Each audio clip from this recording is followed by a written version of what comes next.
राधे कृष्ण। आज मैं दीपावली से पहले विनायक जी की कहानी लेके आई हूँ। ये कहानी सच में बहुत ही इंटरेस्टिंग है। तो आइए इस कहानी को सुनते हैं और पढ़ते हैं। इससे पहले आप लोगों से एक विनती है कि इस वीडियो की ज़्यादा से ज़्यादा लोगों में शेयर करें। चलिए स्टार्ट करते हैं विनायक जी की कहानी। सभी व्रत और त्योहार में विनायक जी की कहानी सुनी जाती है। विघ्न विनायक श्री गणेश जी को देवताओं में सर्वश्रेष्ठ स्थान प्राप्त है। गणेश जी को देवताओं में प्रथम पूजनीय माना जाता है। इसीलिए त्योहार के दिन व्रत कथा सुनने के साथ विनायक जी की कहानी सुनी जाती है। इससे व्रत का पूर्ण फल प्राप्त होता है। चलिए सुनते हैं विनायक जी की कहानी। एक बार गणेश जी छोटे बालक के रूप में चिमटी में चावल और चमचे में दूध लेकर निकले। वे हर किसी से कह रहे थे कि कोई मेरी खीर बना दो, कोई मेरी खीर बना दो। वहाँ एक बुढ़िया माई बैठी थी। उसने कहा, ला मैया, सबसे बड़ा बर्तन हो वही चढ़ाओ। बुढ़िया माई ने गणेश जी का मन रखने के लिए बड़ा बर्तन चढ़ा दिया। वह देखते रह गई कि वह थोड़े से चावल उस बर्तन में डाले थे वो तो पूरा भर गया है। गणेश जी ने कहा, दादी माँ, मैं नहा धोकर आता हूँ। जब खीर तैयार हो गई तो बुढ़िया माई के पोते पोती खीर खाने के लिए रोने लगे।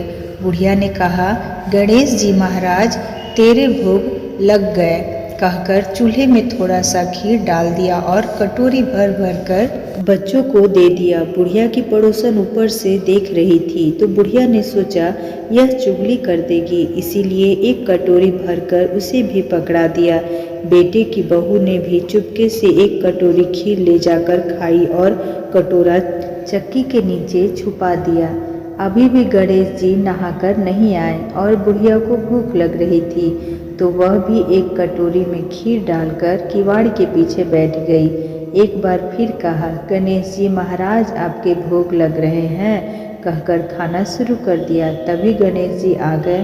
बुढ़िया माई ने कहा, आजा रे गणेश, खीर खा ले, मैं तो तेरा ही इंतज़ार कर रही थी। तब गणेश जी ने कहा, दादी माँ, मैंने तो खीर पहले ही खा ली। बुढ़िया ने कहा, कब खाई? गणेश जी ने कहा, अब तेरे पोते पोती ने खाई तब खाई खीर, जब तेरी पड़ोसन ने खाई तब खाई खीर, और जब तेरी बहू ने खाई तब भी खाई थी, और अब तूने खाई तो मेरा पूरा पेट भर गया। बुढ़िया ने कहा, बेटा, तेरी सारी बातें सच है, लेकिन बहू बेचारी तो सुबह से काम में लगी हुई है, तो फिर उसे खीर कब खाई? गणेश महाराज ने कहा, चक्की के नीचे देख, जूठा कटोरा पड़ा है, तूने तो मेरी भोग लगाई, वह तो बिना भोग के ही खा गई। बुढ़िया ने कहा, बेटा, घर की बात है, घर में ही रहने दो। अब बताओ, बची खीर का क्या करूं? गणेश जी ने कहा, नगर को जिमा दो। बुढ़िया माई ने पूरी नगर जिमा दी, फिर बर्तन खाली नहीं हुआ। जब राजा को यह बात पता चली तो राजा ने बुढ़िया को बुलाया और कहा, क्यों रे बुढ़िया, ऐसा बर्तन तेरे घर पर कहाँ से आए? ऐसा बर्तन तो राजा महाराजाओं के पास होना चाहिए। बुढ़िया ने कहा, राजा जी, इस बर्तन को आप ले लो।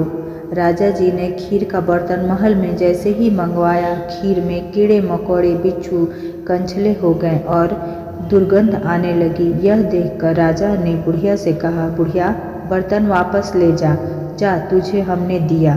बुढ़िया ने कहा, राजा जी, आप देते तो पहले ही कभी ले लेते, यह बर्तन तो मुझे मेरे गणेश जी ने दिया है। बुढ़िया ने बर्तन वापस लिया। खीर का बर्तन पाते ही खीर सुगंधित खीर हो गए। घर आकर बुढ़िया ने गणेश जी से कहा, बची हुई खीर का क्या करें? गणेश जी ने कहा, बची हुई खीर को झोपड़ी के कोने में गड्ढा खोदकर गाड़ दो, उसी जगह सुबह उठकर वापस खोदोगी तो धन के 2 चरे मिलेंगे। ऐसा कहकर गणेश जी अंतर्धात हो गए। जाते समय झोपड़ी को ताल मारते हुए गए तो झोपड़ी की जगह पर महल हो गया। सुबह बहू ने फाफड़ा लेकर पूरे घर को खोद दिया तो कुछ नहीं मिला। बहू ने कहा, सासू जी, थाड़ो गणेश जी तो झूठो हैं। सास ने कहा, बहू, मारो गणेश झूठो तो ना है, ला मैं देखूं। वह सुई लेकर खोदने लगी तो टन टन करके 2 धन के चरे निकल आए। बहू ने कहा, सासू जी, गणेश जी तो साचो ही हैं। सास ने कहा, गणेश जी तो भावनाओं के भूखा है, हे गजानंद गणेश जी महाराज, जैसा आपने बुढ़िया को दिया वैसा सबको देना। विनायक जी, कहानी कहने वाले, हुंकार भरने वाले और आसपास के सभी सुनने वाले सबको देना। मिलते हैं नई भक्ति में नई वीडियो के साथ। अगर आप हमारे चैनल पर नए हैं तो जल्दी से लाइक शेयर सब्सक्राइब करके हमारी भक्ति चैनल को आगे बढ़ाएं।